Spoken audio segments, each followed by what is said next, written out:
Sejam bem-vindas, sejam bem-vindos. Eu sou a Bruna Rebelo, professora online especializada em bolos espatulados com Butter Queen. E hoje é quarta-feira, dia de live especial com convidado especial. E a nossa convidada hoje é ninguém mais, ninguém menos do que Joyce Galvão. Gente? Palmas para Joyce Galvão. Ai, amor, onde é aqui, né? Que eu tenho que... Feita aqui. Estou aguardando aqui a solicitação que eu enviei para a Joyce. Estamos nos conectando. Vamos entrando aí, gente. Ai, será que tá tudo certo, amor? Aí! Não, tinha travado tudo, aí eu voltei, saí, Ai, voltei, Jesus! agora funcionou. Boa noite, Joyce! Boa noite! Ai, Tô muito nervosa, já vou falando. Tá muito nervosa. Quem tá nervosa sou eu. Gente, Joyce, seja bem-vinda. Primeiro quero te falar que eu tenho você assim como minha inspiração maior. Já te falei isso várias e várias vezes. Que eu sou assim uma confeiteira que hoje pensa em técnica, em explicar para os meus alunos os porquês das coisas por culpa sua. Tô muito feliz em ter você aqui, viu? E eu queria que você se apresentasse, porque é melhor você se apresentar do que eu falar de você, né? Contar um pouquinho aí quem é Joyce Galvão, como que você entrou nesse caminho da confeitaria, que linha que você pensa aí, falar um pouquinho de você antes da gente começar a nossa live. Tá bom. Tô muito feliz de estar aqui com você. Admiro muito seu trabalho, você como mulher, como profissional. E por isso que eu tô nervosa, que eu falo, ai, eu já tenho live com a Bruna.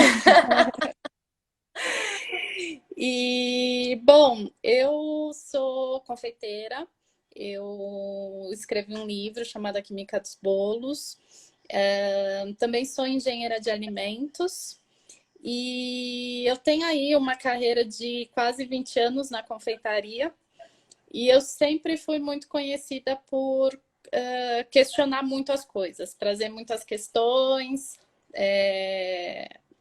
depois aí de...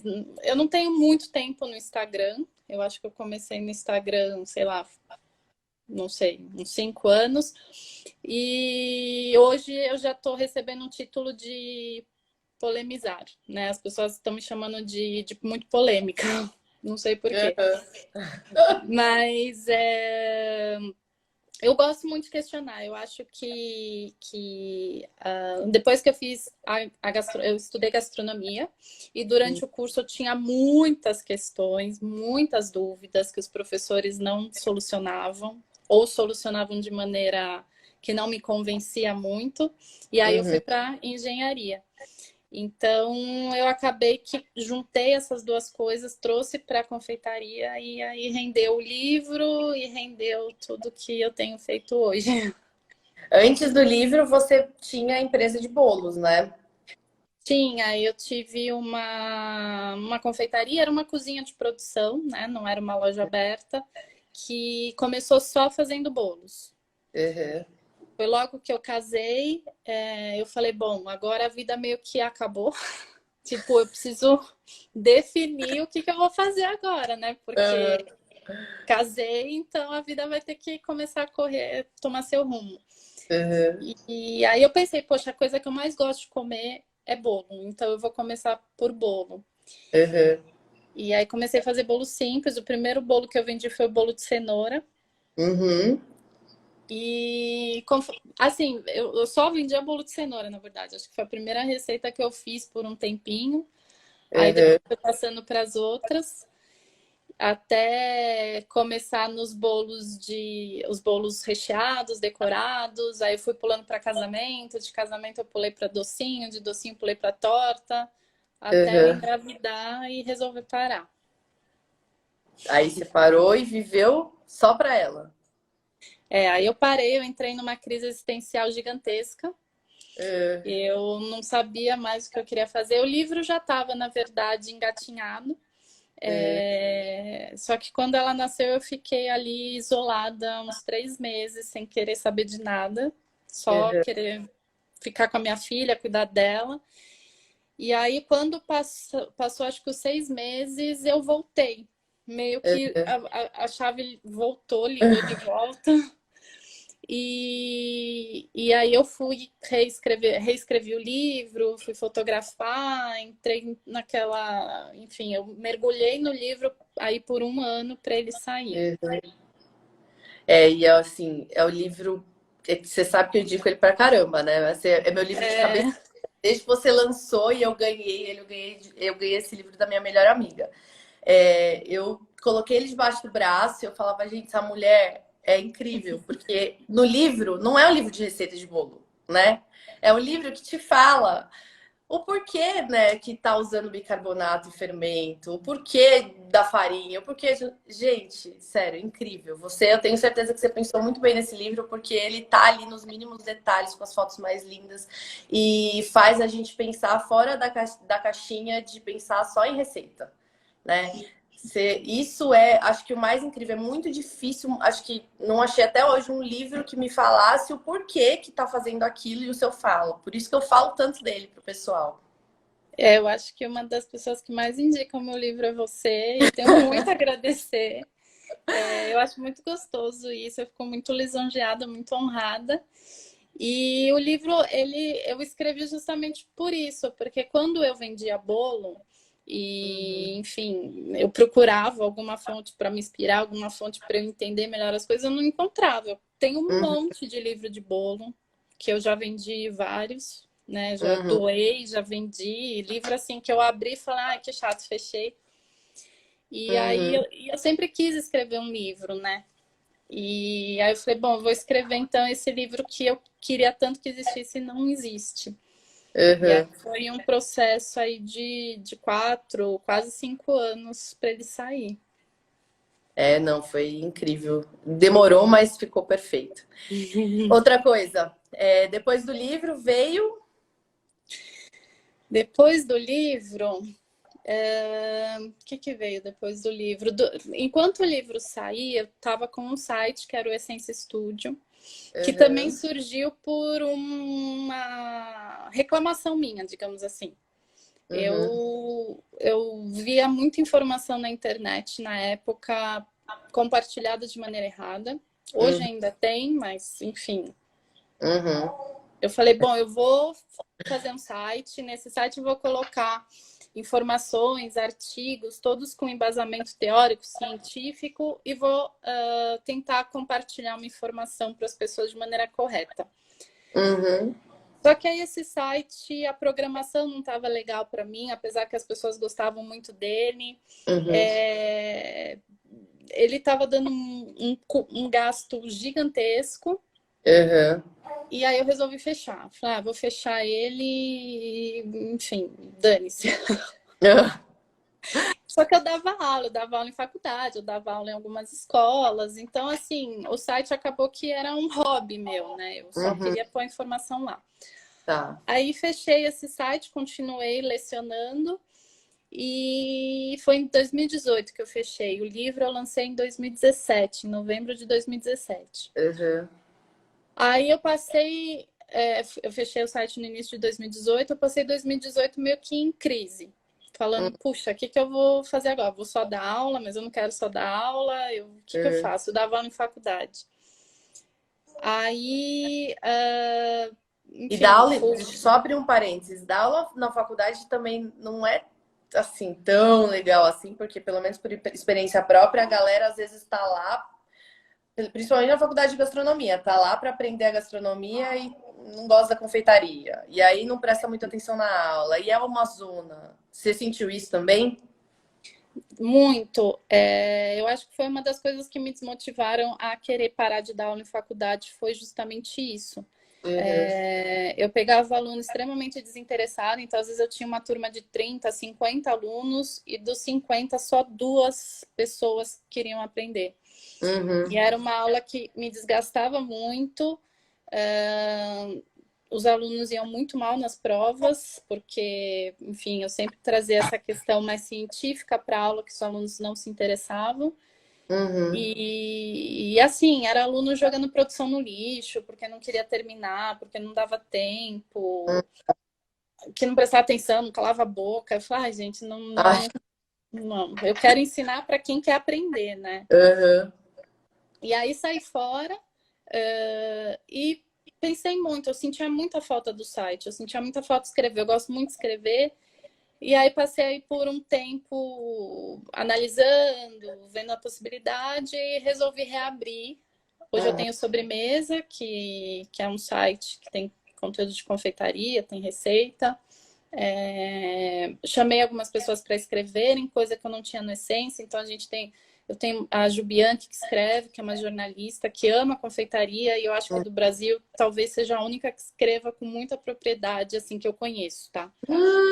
Que Menina do escreva bem. céu, eu tô falando com você e eu tô lembrando que eu dei uma entrevista pra Ju um tempo atrás, eu tava devendo não sei o que pra ela, e eu li e Não, não fez. já tá. A entrevista que ela fez com você já tá lá no site. Ah, já E foi? já é que a gente entrou agora em outubro. Ah, Mas eu não anunciei porque ela fez uma sobre confeitaria inclusiva e aham. sobre os cursos online, que é óbvio que ela foi te entrevistar, porque eu falei, justo, tem que entrevistar ela. Ai, pronto, abri meu parênteses, continua. Não, mas tá tudo certo. A Juliane E trabalha exclusivo pra você, o Fê tá perguntando. não é. Ela é freela. Aham, Adoraria que ela fosse exclusiva, mas a Sobremesa ainda não tá enfim, ele ainda tá pegando no tranco. aham, E aí tem algumas pessoas que convido. Tem um amigo meu de faculdade, que é o Lucas Mota, ele é engenheiro químico. Então eu uhum. puxei ele para falar um pouco sobre química. Aí eu falei, ai, Lucas, tu pega um pouco esse não peso, mas assim, são assuntos muito polêmicos, né? Aham, Que desmistifica muitas coisas que a gente fala em confeitaria de maneira errada. E ele aham, é super, tipo, muito solto, muito tranquilão, então ele escreve, ele fala as coisas que ele pensa. E aí tem algumas pessoas que às vezes eu chamo. Então, chamei a Nani Rodrigues, que é uma super fotógrafa de gastronomia. Ela fez uma viagem para Portugal maravilhosa. Ela escreveu sobre os doces de Portugal para o site. Então, eu vou chamando aí umas pessoas que eu vou esbarrando e que se aham. interessam pelo tema e querem escrever. Muito legal. Incrível. E Joyce, hoje a gente vive assim uma confeitaria meio de 8 a 80, pelo menos aqui no Brasil. Uhum. Ou a galera mete leite ninho e Nutella em tudo e faz uns bagulho muito louco, tipo o bolo de tsunami, ou a galera demoniza tudo e não deixa a gente, sei lá, demoniza qualquer coisa. Demoniza o açúcar, demoniza o uso de, sei lá, de guaraná, que então eu levo pedrada toda hora, né? Que você tem a dizer sobre essas coisas, assim, que da nossa confeitaria ser tão 880, não ter um meio termo, de uma galera muito louca que não sabe o que tá falando? Olha, antes de entrar na live, eu estava olhando os comentários do Sobremesa, que hoje a gente colocou lá uma frase sobre brigadeiro para ver o que o pessoal ia Eu li. responder. Eu começo a ler os comentários, eu começo a ficar com uma ansiedade, que aí eu paro, eu saio. Eu acho que tem muita bobeira, muita bobeira na confeitaria. Uhum. Esses dias eu recebi, eu acho que há um tempo atrás a gente foi falar sobre Red Velvet, que o Red Velvet ele é um bolo de corante, ele nasceu para ser um bolo de corante. Uhum. E foi uma chuva de insultos e pessoas com raiva que eu não entendo de onde vem isso. Uhum. E aí passou, beleza, passou. E uma seguidora escreveu, falando que ela viu num programa de TV, falando que o bolo Red Velvet, ele tinha esse nome porque vinha do açúcar de beterraba. Ela falou, eu vi na TV isso. Então, assim, é muito difícil brigar contra isso. É muito difícil, né? A gente fica ansiosa, a gente se sente mal, a gente tem que atender pessoa mal educada, pessoa que não quer entender as coisas. Então, eu enfim, há 20 anos aí na profissão, tô quase desistindo disso, sabe? Eu tô jogando a informação, pesca quem quer, acredita quem quer e dane-se quem não quer. Porque isso gera um desgaste muito grande e um desânimo enorme, né? A confeitaria, ela não tem embasamento acadêmico, são pouquíssimos estudos que tem sobre doce. A gente não tem livros, assim, pelo menos no Brasil, que definam as coisas. E os livros que tem, às vezes, têm alguns erros. Então, assim, tudo vira uma enorme bagunça. Então, um telefone sem fio de coisas erradas, né? Algumas das afirmações que eu faço, inclusive, que eu tento falar, tipo, vou desmistificar isso. Eu faço testes, mas não são testes do tipo, eu fui para minha cozinha, bati um bolo, pus no forno e tirei uma conclusão. Não, a gente usa equipamento, eu uso pHmetro, refratômetro, microscópio. Então, são análises que são feitas de maneira científica para a gente poder comprovar certas coisas e falar, né? E isso falta muito, né? Para a gente poder ter os conceitos melhor definidos, digamos assim. E eu acho que como tem muita gente hoje no Instagram falando sobre muita coisa, acaba que gera ruído, enfim. A cozinha, ela é empírica, né? Enfim, a comida, ela é direito de todo mundo. Cozinhar, todo mundo consegue acho que todo mundo consegue para a cozinha fazer alguma coisa. Mas o explicar, o ensinar, não é para todo mundo. Então, nesse sentido... Joyce, peraí, o que foi, amor? Vê com a Joyce se ela consegue o som do O seu som do YouTube acho que tá muito alto, talvez. Tá dando eco. Vê se ela consegue diminuir o som do computador. Pronto. E uma galera no YouTube tá falando aqui, caiu no Insta. Não, tá tudo certo. Tá tudo bem. Tá tudo certo. Bom, então vamos continuar. Tá. E aí eu acho que é isso, é ruído demais, é gente falando demais e todo mundo achando que tem essa capacidade de ensinar, de passar conhecimento. Só que não. Não. E Não. me fala... fala, amor. Eu tenho uma dúvida. O Fê tem uma dúvida. A Joyce, ela tem... Acho que ela me escuta daqui? Você tá escutando ele? Tá. Então, eu conheço a Joyce, lógico, por você, que de tanto se falar aqui em casa, Joyce Galvão, eu falar bastante. E hoje em dia a gente tem um boom, assim, não sei se é um boom, mas tem muitos cursos online e tudo mais, inclusive nós somos do segmento de curso online. E eu queria saber, na verdade, como que a Joyce vê isso? Positivamente, negativamente? O que você acha disso, Joyce? Eu acho que eu acho perigoso. Eu acho que tem espaço para todo mundo, óbvio, tem espaço para aquela pessoa que quer só ensinar uma receita e tudo bem, mas eu acho que é a mesma questão do Instagram, gera ruído demais. Então, hoje eu percebo que as pessoas elas têm uma necessidade muito grande de se afirmar como a pessoa que sabe tudo, assim, digamos.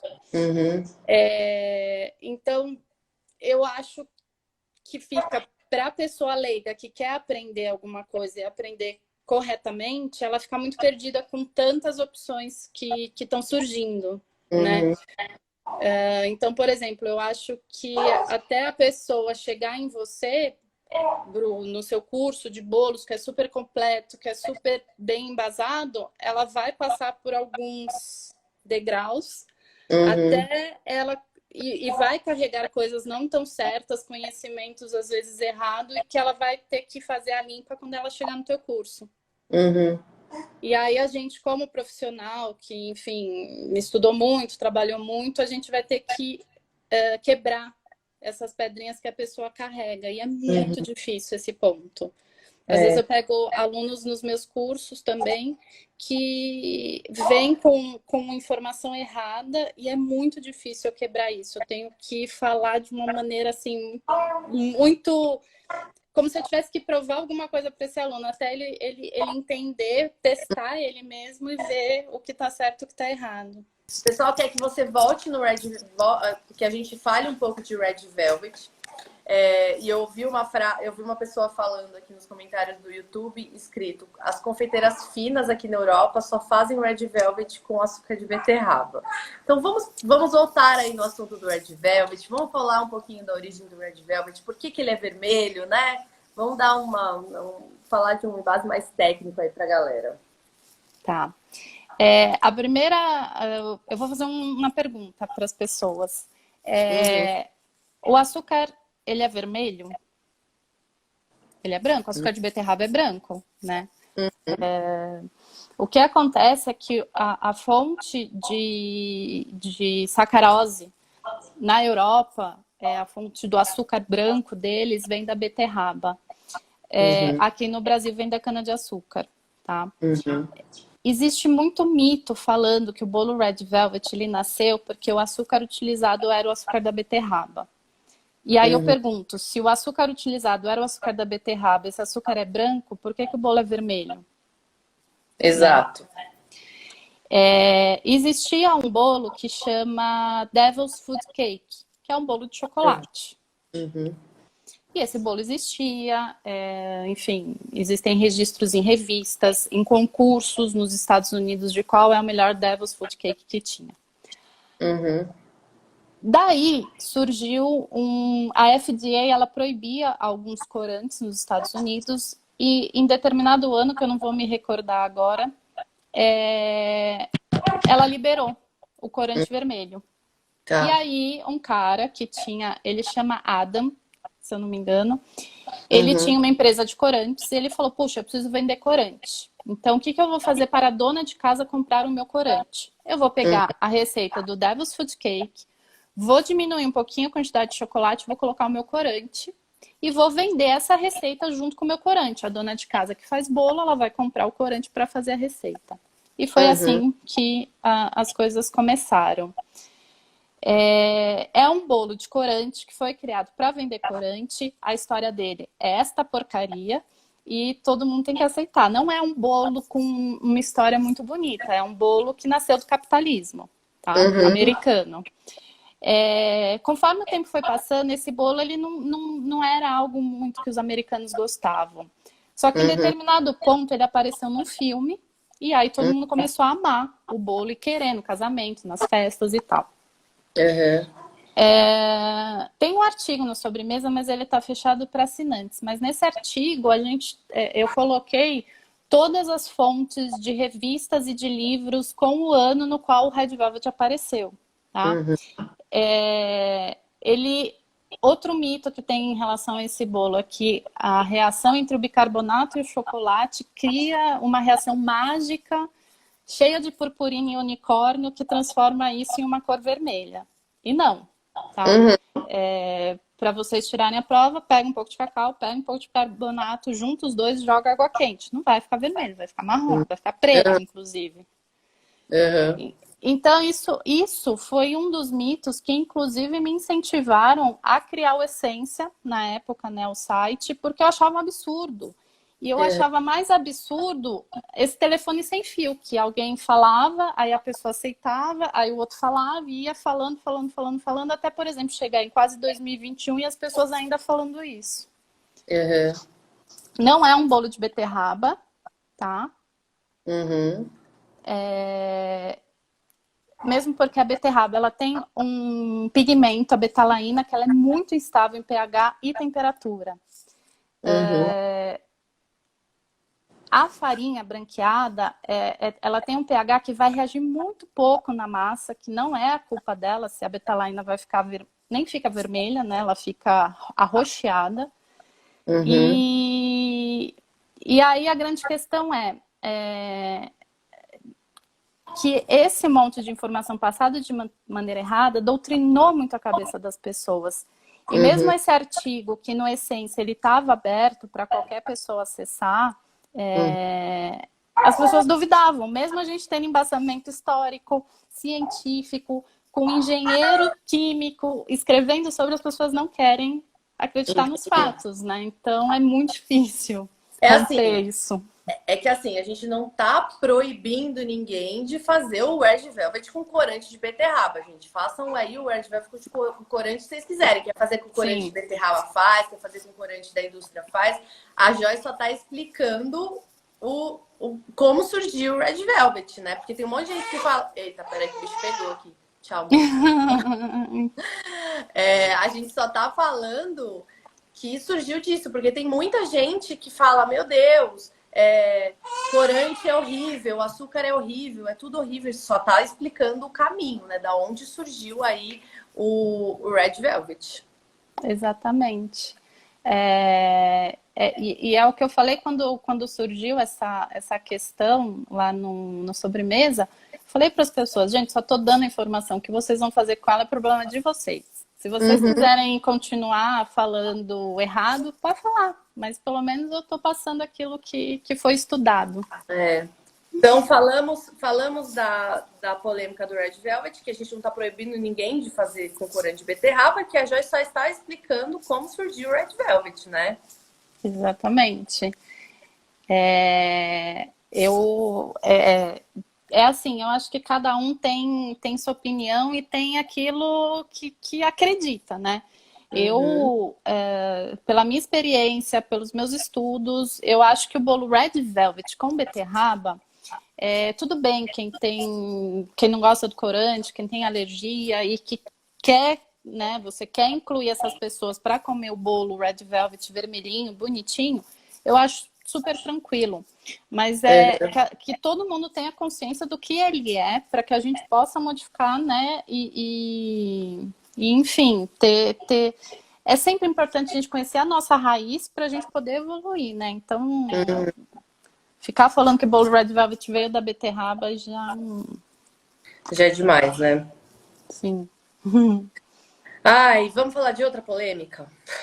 Ai, vamos. Trouxe você aqui para desmistificar, para falar de polêmica, né? Até já te ver os comentários que a gente não tem. Vamos escutar comentário nenhum.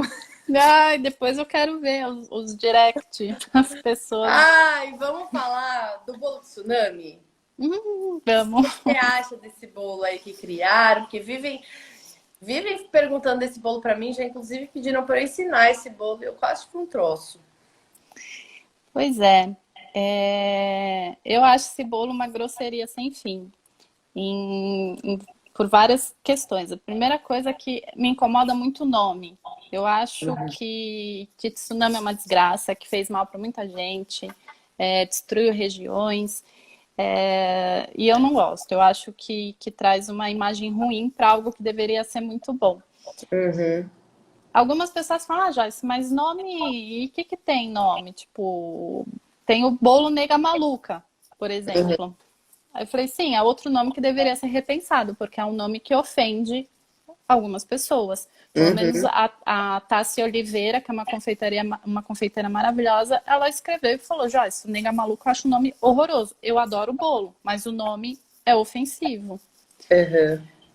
E, inclusive, se eu não me engano, tem um doce na Argentina que chama africanito, que é como se fosse uma inhabenta, só que é desenhado nesse doce um beiço rosa, gordo, 2 olhinhos e um cabelo meio bagunçado. E isso é um símbolo extremamente racista. E é ofensivo. Então, quando a gente faz um doce que também pode ter por trás algo que ofenda uma pessoa, eu acho que a gente tem que parar e repensar. Né? Com certeza. Quem faz, se vende, se ganha dinheiro, se não ganha, se pagou as contas, tudo bem. Mas eu acho que a pessoa que criou esse bolo, ela fez um desserviço para a confeitaria e ela poderia ter feito algo igual, o bolo ali, com a calda escorrendo, quem gosta de muita calda, quem gosta do negócio muito doce, tudo bem, mas com um nome, sei lá, cachoeira, do Tchacabum, qualquer outro nome. Tchacabum, maravilhoso. Mas não tsunami, né? Eu acho que cada um tem um gosto pessoal. Eu tive que fazer esse bolo para uma matéria que a Ju Bianchi fez. Eu vi o bolo. Assim, eu fiz muito a contragosto, mas a minha filha, ela ficou alucinada, ela amou. Na hora que o negócio escorre, ela adorou. Mas depois que o negócio escorreu, ela falou, ai, mamãe, ficou feio. Porque fica, gente, é um monte de calda que começa a escorrer pela mesa. E você nem colocou tanta calda assim, né? Igual a Não, galera coloca. Não, eu falei, gente, se a gente vai fazer, vamos fazer pelo menos só uma pocinha, assim, Uhum. para não ficar tão exagerado. Eu acho que tem realmente gosto para tudo. A gente tem o Grand Gâteau lá do restaurante, que eu esqueci o nome, que é um negócio grotesco. E que, quando você apresenta isso, a confeitaria ela já é muito mal interpretada, né? Quando você apresenta esse tipo de coisa para o público, você acaba ensinando errado, né? Não que isso vá definir o que é confeitaria, porque na cozinha quente, na gastronomia de maneira geral, a gente tem, né, as coxinhas gigantes, bolo de coxinha, tem umas coisas esquisitas também. E isso não define a gastronomia de maneira geral. Mas como a confeitaria ela é sempre vista como algo menor, como algo muito doce, como algo muito melequento, ele acaba que polui um pouco todo o trabalho de um monte de profissional que tenta fazer uma confeitaria, trazer uma confeitaria mais equilibrada e uma nova confeitaria para o Brasil, né? Pra gente mesmo tentar. Porque ninguém fala lá pro cozinheiro, pro chefe de cozinha, se é seu hobby, você vive de hobby. Pra gente, não, né? Pra gente que é confeiteira, é sempre assim, você vive de hobby, então, me dá um desconto nesse bolo aí, porque, né, é só um bolinho. Exatamente. A gente escuta muito isso, né? Então, a nossa profissão, infelizmente, é muito prostituída, né? Eu acho que isso tem muito a ver com como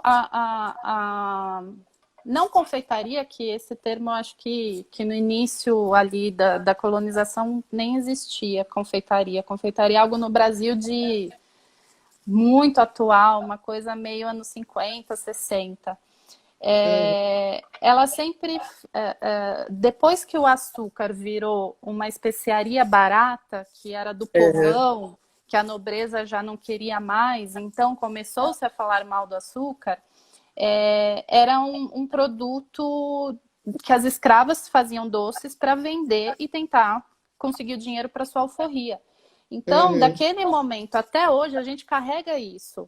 Que o doce é algo menor, que a mulher faz em casa para conseguir um dinheirinho a mais. Então, não tem técnica, não tem estudo, não serve para nada, só serve para engordar. E aí, quando vem bolos desse tipo, ou outras tantas coisas que têm surgido por aí, acaba que atrapalha todo esse trabalho difícil que a gente tem feito de transformar a confeitaria em algo realmente não importante, mas tecnicamente melhor, digamos assim. Temos muito trabalho pela frente, né? Sim. Muito trabalho. Eu sempre falo pro pessoal aqui que de nada me interessa ter um aluno, ou até a galera que me segue, sejam pessoas que só reproduzem receitas, né? Que entram, eu vou entrar no Google e eu só vou reproduzir receitas sem entender realmente o porquê que eu tô fazendo aquilo. Porque quando a gente entende o porquê e a gente erra, a gente pode saber consertar. Fica muito mais fácil, né, a nossa vida dentro da confeitaria, porque é realmente uma química e se a gente entende o processo de tudo, a gente sabe consertar os nossos erros e aí a gente pena menos, né?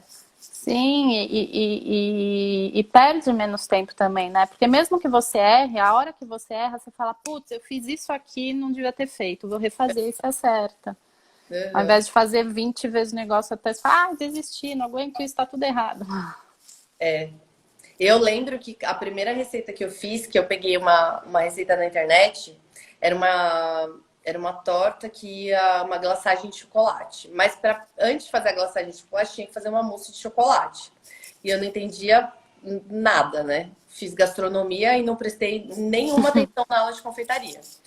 Aí eu lembro que eu queimei o chocolate 3 vezes no banho-maria.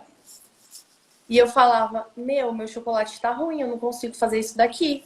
Eu não entendia que o vapor que tava na minha panela tava muito quente, que tava estragando meu chocolate, né?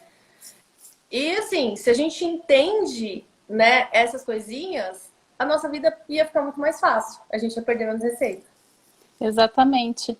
E eu acho que as pessoas também têm aquela...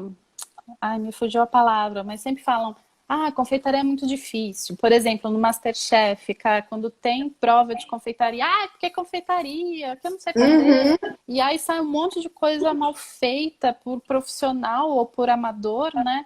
Eu falo, cara, por que raios coloca para um cara que não sabe nada de confeitaria fazer doce e para 3 juízes que não sabem nada de confeitaria julgar um doce? Cara, Exato. ferra. Queima, gente, né? Exatamente. Por quê? Porque provavelmente confeitaria é uma coisa tipo muito básica, muito fácil, ou muito... Enfim, eu fico pé da vida com essas coisas. Eu também, eu falo, gente, eles poderiam chamar algum chefe confeiteiro, alguém para ir lá ensinar a receita para a galera reproduzir e essa pessoa julgar o que eles fizeram, porque não tem cabimento nenhum. E é sempre a mesma coisa, né? A galera sempre caga em tudo. Exatamente. E todo mundo fica com a mesma visão. Nossa, confeitaria é um bicho de 7 cabeças, é horrível, é ruim. E a gente acaba criando sempre essa imagem, né? Exatamente. E aí eu acho que a gente tem muito que ter conversas abertas, ter lives como essa que você faz todas as quartas-feiras com vários profissionais, estar aberto a um debate para mesmo que, não concordo com o que você está falando, tudo bem, não é para concordar ou discordar, é só para a gente conversar e dar um passinho além. Isso vai mudar muito a mim, a você, a todo mundo, né? E eu não sei, né? A confeitaria tem essa coisa de que a rainha X falou isso, então isso é uma verdade incontestável. E não é, né? A gente está evoluindo. Confeitaria não tem nenhum estudo científico sobre nada. Então qualquer pessoa pode vir fazer um estudo mais aprofundado e fazer um monte de teoria cair por terra. Então não sejam tão apegados a um conhecimento empírico. Talvez, né? Eu sempre falo pro pessoal, eu gosto que duvide de mim, né? Pode duvidar, não tem problema não. Eu adoro que duvide de mim.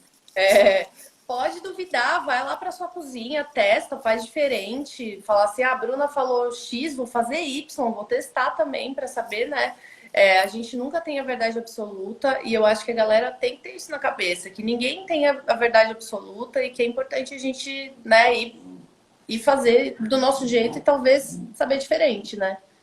Exatamente. Teve uma vez, eu acho que foi até num curso meu, eu fiz a receita, ensinei a receita e aí a pessoa, Joyce, eu fiz de um jeito diferente aqui, deu muito certo. Não me contestando, mas mostrando uma outra maneira legal. E aí, juntas, a gente descobriu uma teoria sobre aquilo que ela tinha feito, que eu falei, a gente acabou de descobrir uma coisa nova. Então, vamos passar para todo mundo, para todos os alunos. Então, assim, a gente cresce junto, né? Tem uma frase, eu não sei de quem que é essa frase. Eu acho que é da Madre Teresa, que ela fala, é muito melhor você ser luz de alguém do que você ter seu brilho próprio. Porque você ter brilho próprio, você ofusca os outros. Então, você sendo luz para os outros, né? Tipo, todo mundo vai ter seu espacinho, todo mundo tem seu brilho, todo mundo tem sua importância. Junto, né? Exatamente. A gente ajuda os outros a brilharem, isso é importante pra caramba. Acho que ser professor é muito isso, né? Eu tive alguns professores aí e eu tive um que, nossa, foi a maior decepção da minha vida, porque o ego dele era tão grande, mas tão grande, que assim, tinha 15 pessoas na sala de aula, mas só o dele poderia ser melhor. Então, assim, ele nem te explicava exatamente como fazer igualzinho dele, sabe? Pro dele ter aquele que é a mais. E professor assim, cara, é tão ruim, né? Que você acaba pagando seus alunos e pra gente que eu hoje que sou professora, eu vejo, eu quero que meus alunos, sei lá, ganhem o mundo, que eles façam realmente muito melhor do que eu. E tem professor que não, né? Que quer guardar pra ele e só ele pode saber. E é tão ruim isso. E exatamente, quando você forma um aluno muito bom e esse aluno brilha muito, ele vai falar, alguém vai perguntar, como que você conseguiu isso? Falou, aprendi com a Bruna. E aí essa pessoa que ele falou, vai aprender com você. E aí, sabe, vai criando uma coisa boa. Eu sei que essa questão de rixinha e de brigazinha, nem sei se essa palavra existe. Tem em várias profissões. Ontem eu estava conversando com o Andreoli Costa, que ele é um folclorista. E ele estava, a gente gravou um podcast, e antes do podcast ele falou, eu tô super chateado porque eu estava discutindo com um seguidor no Instagram, porque eu tenho uma teoria sobre o folclore do Saci, sobre a lenda do Saci, e a pessoa falou que era mentira. Eu falei, ai meu Deus, é em todo lugar. Até Saci. É fogo, mas é melhor não discutir, né? Talvez ele aprenda isso. Sim. Eu já aprendi que eu não posso discutir com ninguém. Eu simplesmente falo, ai, gente, eu aprendi a fingir demência, assim, de um jeito muito maravilhoso. Eu acho que eu virei expert em fingir demência. E o pessoal coloca a gente... Não, esses dias me colocaram numa briga aí de pão de ló, massa manteigada. Bom, essa já passou. E essa semana falaram pra mim que meu nome tá rolando porque... eu proibi as confeiteiras de trabalharem com unha grande e pintada. Não a Anvisa. Não foi a Anvisa que proibiu, foi a Bruna. Vamos ler lá no decreto da Anvisa o nome da Bruna, cadê? Bruna Rebelo, em 2019, proibiu o uso de unha comprida e pintada dentro da cozinha. Olha o tamanho da minha importância. Não, e aí outra coisa que tem é quando a gente vê em YouTube e até na TV, não sei, cozinhando com a unha. São coisas diferentes, que a pessoa tá gravando. Eu não sei quem falou esses dias, até do cabelo da Rita Lobo. Ah, Rita Lobo, você tem que prender o cabelo por touca. Pô, eu falei, gente, eu tô... Deus, né? Tô gravando, tô filmando, não tô cozinhando para 100 pessoas, né? Enfim. É completamente diferente. Muita gente discutia comigo quando eu faço esses videozinhos espatulando bolo e uma galera enche meu saco que o meu cabelo não está preso. Eu falo, gente, mas isso aqui é uma coisa, estou filmando para você aprender, eu não estou filmando para a pessoa comer, né? Estou filmando para te ensinar, é completamente diferente, né? De eu usar uma unha desse tamanho pintada dentro da minha cozinha e vender isso para o meu cliente. Aí vieram com o argumento que, mas a gente é confeiteira, não tem problema. Aí eu pensei assim, mas não faz a massa do bolo? Não faz o recheio? Não pega o bolo na mão para montar, rechear? Ou o bolo chega pronto, lindo e maravilhoso na sua cozinha e você só cobre? Ou então é uma confeiteira que só cobre bolo com pasta americana e vende bolo falso. Nunca vende bolo real. Aí tudo bem. Aí você pode, se o cliente não vai comer, não tem problema nenhum. Eu lembro que tinha um programa que chamava Duas Velhas Gordas. Esse era o nome do título, a tradução no Brasil. E as duas, elas tinham uma unha gigantesca, vermelha. E eu assistia quando eu estava na faculdade, eu falava, e assim, as primeiras aulas da faculdade é nutrição, higiene, nananã. Eu falava, minha nossa, olha a unha dessa mulher na TV. Mas ela tá nem aí, ela tava ali cozinhando uma comidinha caseira, ela adorava a unha dela, tanto que em toda foto ela tá com a mão em algum ponto para mostrar a unha dela. Mas sabe que a primeira coisa que eu fiz quando eu fui lá gravar o programa da Ana Maria do Mais Você, lá a competição que eu participei, foi ir na manicure e cortar a minha unha bem curtinha e deixar ela sem esmalte nenhum. Eu falei, gente, eu vou aparecer na televisão fazendo bolo. O que vão dizer de mim, da confeiteira, com a unha pintada na Rede Globo? Que vergonha que eu vou passar. Eu pensei isso. Aí depois eu descobri que a galera na confeitaria é extremamente normal andar com a unha grande e pintada de esmalte e tipo, tá tudo bem. Aí eu falei, gente, não. Mas você sabe que teve uma vez um amigo meu comprou um bolo E já é absurdo, não é unha, mas veio um dente. Um dente? Eu não sei se a pessoa tá com o dente podre, caiu o dente no meio do recheio. E tava comendo, é a fava, né, do Dia de Reis. Ele achou. Gente!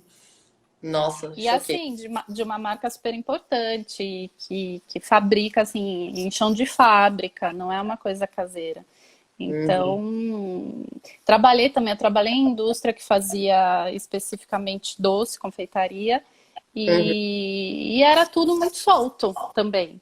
E aí, uhum. quando a gente entrou lá, porque era uma indústria familiar, a gente foi colocando todas as regras, toquinho e tal, tal, tal, porque, cara, é alimento, as pessoas vão comer, enfim, Uhum. né? Tem que ser limpinha. Pois é. E outra coisa que eu queria te perguntar. Você sabe que eu trabalho muito com Butter Queen, né? Que eu defendo muito manteiga, porque é a matéria-prima do meu principal carro-chefe aí, que é o creme de manteiga. Uhum. Mas eu sei que para algumas coisas, margarina pode ser útil, né? E aí eu queria te perguntar aí, que você acha de manteiga margarina? Aonde cabe usar a margarina, né? Explicar um pouco melhor do que ela é feita, porque eu falo muito sobre isso aqui, mas eu queria ouvir a sua opinião. Tá. É, depende muito de quem que vai utilizar e do poder de compra dessa pessoa. Então, por exemplo, se você quer, depende do seu público também, para quem que você vai vender seu bolo. É, Manteiga é melhor? É muito melhor, com certeza é. É mais é, gostosa, ela tem, enfim, várias propriedades que são muito melhores do que a margarina. Ela uhum, vai deixar o seu buttercream muito mais estável, ele não vai derreter tanto. uhum, Enfim, vai dar mais brilho, uma série de coisas. uhum, A margarina realmente é para quem tem um poder de compra limitado, porque uhum. eu não sei muito bem quanto está a margarina, porque eu não compro, eu não sei se o valor é equivalente. Eu não Mas sei. ela, Eu comprei, mas eu nem me atentei a isso. eu acho que assim, quando você coloca a manteiga na boca, ela é gostosa, ela derrete com suavidade, ela deixa um sabor gostoso na boca. A margarina, ela deixa um sabor esquisito, um sabor artificial, tá? Porque ela é uma gordura plástica feita na indústria, tá? Ela é uma Uhum, gordura artificial.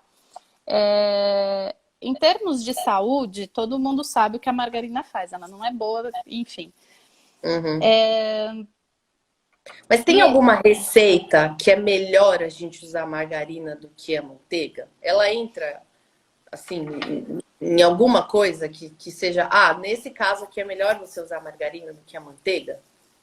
você pode substituir margarina em tudo que você quiser, tá? Uhum, Eu sempre falo isso para as pessoas. Quer colocar no bolo, coloca. Quer colocar no buttercream, coloca. Quer uhum, colocar não sei aonde, coloca. O resultado vai ser igual? Não, não vai ser igual. O sabor vai ser igual? Não vai ser. São uhum, gorduras diferentes, com propriedades diferentes, mas são gorduras, né? uhum, Até no meu livro eu falo, se você quiser usar gordura vegetal, se você não é contra, se isso não é um problema para você, como por exemplo o Apple Bud Valastro, pode usar. Ela é uma uhum, gordura, ela vai aerar, ela tem outras propriedades, ela é mais estável em temperaturas mais elevadas do que a manteiga, por exemplo. Só que uhum, tudo vai de acordo com aquilo que você acredita que você quer apresentar para o seu cliente, né? uhum, Gordura, enfim, óleo é uma gordura, então se você quiser, sei lá, fazer buttercream com óleo não vai dar certo, mas se você quiser substituir a manteiga do bolo massa, por óleo, substitui. Às vezes dá certo, às vezes não dá. uhum, Então, tudo vai depender muito do poder de compra da pessoa e o objetivo dela. Uma vez uhum, eu fui dar uma aula numa ONG e eu falava manteiga, manteiga, manteiga e saí de lá com as pessoas falando muito mal de mim. Falando, você não sabe uhum, da nossa realidade, a gente não vai comprar manteiga, não tem como. Falei, uhum, então, usem a margarina, não tem problema nenhum, né? uhum. Eu aprendi essa questão de troca, né? Eu fui realmente falar na troca quando falaram para mim que, Bruna, aqui na minha cidade, um tablete de 200 gramas de manteiga custa R$ 17. Aí eu Então, falei, opa, na época, sei lá, eu devia ter já uns 1.500, 2.000 alunos. Aí eu falei assim, é bom eu ir para a cozinha, né, e mostrar para eles qual é a diferença que dá para usar, que não dá, mas que, né, vai afetar o sabor e tudo mais. No Burger Queen afeta a estrutura, porque não endurece, né? Uhum. Mas dá opção para as pessoas. Mas eu ficava me perguntando assim, será que tem uma receita que margarina é melhor? Por exemplo, esses dias eu tava pegando um caderno de receitas antigos e tá lá, 2 colheres de sopa de Claybon. Eu falei, que raio que é Claybon? É a Que é Clay? margarina. Então, assim, é muito histórico também, porque em determinado ponto a gente usava manteiga, só que aí veio a indústria com essa facilidade de você poder tirar a margarina da geladeira e já passar no pão. Nossa, maravilhoso. Aí veio o marketing de que era mais saudável, de que não tinha gordura saturada, insaturada e nananã. Que a indústria, assim, por um lado ela faz muita coisa boa, mas por outro lado ela também fez bastante coisa não tão boa. Uhum. Aí deixa eu te aproveitar para fazer outra pergunta que talvez tenha até a ver com o que você postou hoje, porque a galera às vezes dá um nó na minha cabeça. Porque o pessoal surge com cada nome que aí eu vou pesquisar no Google. Eu falei assim, deixa eu ver o que que é isso. Aí vem perguntar para mim, Bruna, como é que faz brigadeiro trufado? Aí eu fui ver a receita na internet. A receita é leite condensado, chocolate e creme de leite. Aí eu falei, ué, mas que raios que é isso? Ai, os nomes. A galera só surge com esses nomes novos aí, é tudo a mesma coisa. Qual a sua opinião sobre isso? Cara, eu não sei, eu acho que é aquela questão da confeitaria, a gente não consegue ir para frente. A gente fica rodando num terreno seguro de ficar modificando as receitas de uma maneira besta e dando nome mais besta ainda. Então, assim, que nem a grande discussão, e isso foi uma conversa que eu tive com a Juliana Motter, que é, para mim, a rainha do brigadeiro. Cara, brigadeiro é leite condensado, chocolate em pó e, no máximo, uma manteiga ali, se precisar, né? Porque a manteiga, ela inibe a cristalização, ela é uma boa coisa para se colocar, um bom ingrediente para se colocar no brigadeiro. Uhum. Quando a gente modifica a receita, assim, eu coloquei creme de leite para pôr no bolo, tudo bem, virou um recheio de brigadeiro, sei lá, é que nem recheio trufado, tem gente que acha abominável chamar de recheio trufado, tem gente que acha ok. Tipo, não é recheio trufado, é ganache. Mas isso se deu muito numa determinada época, quando as pessoas vendiam trufa, que não eram trufas, que eram bombom, e tudo virou trufa, tudo virou trufado. Então, quando você fala trufado, a pessoa já pensa naquele recheio de chocolate cremoso. Aí, quando você fala de brigadeiro trufado, você já vem com a imagem da trufa. E, tipo, é trufa, né? Tipo, ganache. Então, a gente chama das coisas certas, a gente também ensina o consumidor a entender aquilo que ele está consumindo. Então, eu sou super contra esses nomes. Eu acho uma baboseira sem fim. É um marketing muito mal feito. É igual as pessoas também têm muita dúvida. Vem indagar muito isso para mim. Bruna, o que eu faço para ser uma cake designer? Eu posso usar doma sem ser formada em gastronomia? Ou o que difere uma boleira de uma doceira? E eu falo, gente, é nome, né? Isso não significa nada.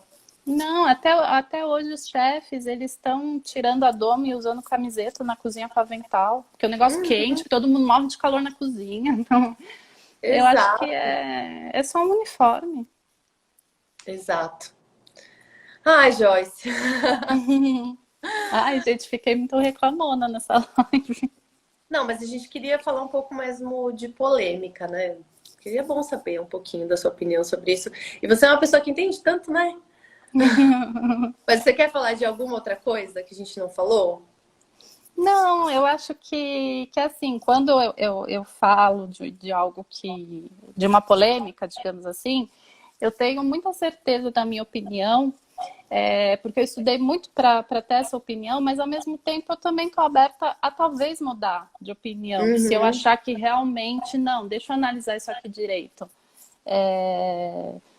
Eu acho que existem linhas na confeitaria e tem uma linha dela, né, que está muito perdida, que é a linha do brigadeiro trufado, do bolo tsunami, do pudim no copo, que eu não sei como que chama. Ah, é o Taça Maravilha? Ai, nem sei. o nome, Que- sei lá.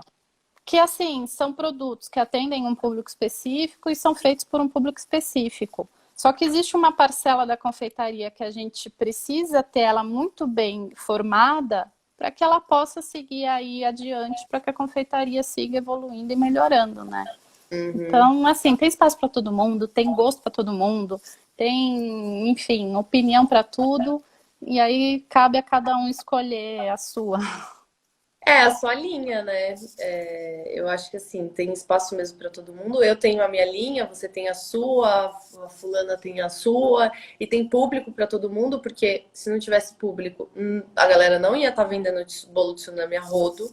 Exato. Esses dias, inclusive, eu vi uma confeiteira mais high society, sabe? Eu não sei se você viu um vídeo. Tipo, ela tinha um bolo de 3 andares, aí ela foi tacando uma ganache escorrendo, assim, depois um doce de leite escorrendo, e depois Eu ela acho que eu vi. tirou um cavalo em cima. Eu falo, gente, não adianta você falar pra mim, é só o público B e C que consome esse tipo de produto. Não é, não é. Não. Eu fui ver, eu gosto, eu entro nessas coisas, eu vou ver os comentários, né? E a galera, nossa, que bolo maravilhoso, eu quero um desse pra mim, não sei o que, eu olhando e eu achando tudo um absurdo. Eu falava, gente, mas como assim? Não, meu cunhado ganhou um bolo tsunami que veio numa caixa maravilhosa, com o logo dourado, uma fita, aquela caixa dura que custa, sei lá, uma fortuna. E chegou ali um bolo tsunami, de uma super marca. Tem espaço para todo mundo vende.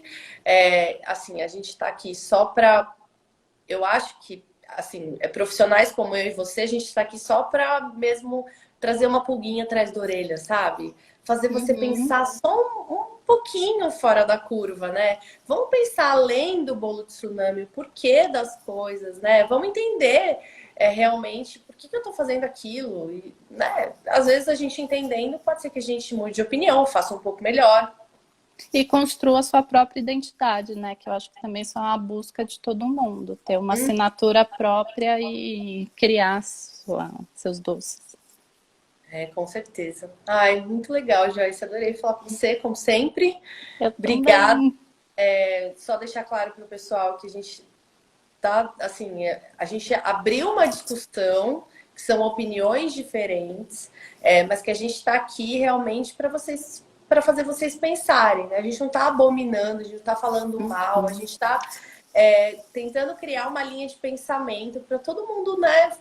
Elaborar um pouco melhor as coisas na cabeça, na cozinha, na confeitaria, para a gente ser cada vez profissionais melhores. Exatamente. É isso. Bom, é isso. Gente, então, para quem ainda não conhece a Joyce, o Instagram dela com certeza tá aqui em cima na bolinha da carinha dela, é @joyce.galvão. Ela tem o maravilhoso do Sobremesa, que é Sobremesa com H aqui no Instagram. Vão seguir a Joyce, sigam o Sobremesa, que ela, assim, ela é uma professora incrível, que bota aí uma pulguinha atrás da orelha de vocês, faz vocês pensarem também. E vamos, né, cada vez aprender com profissionais melhores que fazem isso com a gente, fazem a gente pensar. Joyce, obrigada. Obrigada, Bru. Adorei. Precisando, estamos aí.